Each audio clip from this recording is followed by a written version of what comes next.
منذ قليل خرج المنتخب المغربي غير مأسوف على شبابه أمام فرنسا في مباراة من طرف واحد. تلاعب فرنسا بالمنتخب المغربي وألقنه درسا قاسيا وعلى نار هادية خرجه من البطولة. كلنا فرحانين وسعداء بخروج المنتخب المغربي الذي تعالى مسؤوليه على كل من هو عربي وافريقي، وخرج بعض مسؤوليه او مسؤول عندهم في اتحاد الكوره بيقول لك المغرب بيمثل نفسه فقط ولا علاقه له بالعرب او افريقيا. واحنا ما يشرفناش انك تكون من العرب او من افريقيا، افريقيا بالكامل والعرب لا يشرفها انك تنتمي للعرب او افريقيا. واشرب ودوق اللي انت خدته النهارده.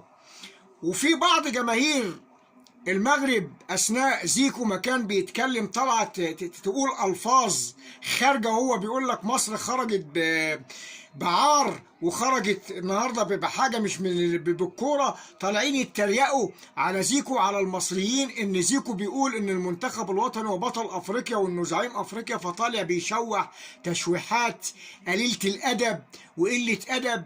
فالمغرب النهارده خسر افريقيا وخسر العرب. والمعلق النهارده اللي بيذيع المباراه مع المعلق المغربي بيقول لك وصيف العالم بيلاقي بطل افريقيا. بطل افريقيا؟ انت عبيط ولا بتستعبط؟ السنغال قطعك على ملعبك وخد منك لقب البطوله وخد منك البطوله على ارضك في ملعبك. انتوا بتتكلموا عايشين الوهم.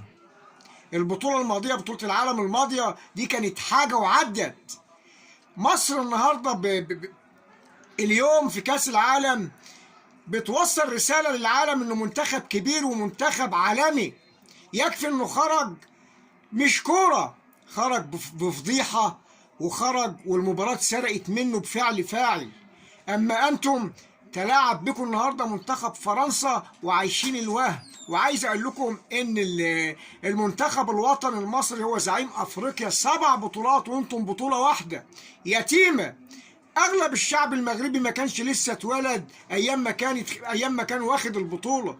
عيشوا الوهم ومصر هي الزعيمه، وانتم العرب لا يشرفها انكم عرب ولا افريقيا بالكامل يشرفها ان انتم تبع افريقيا.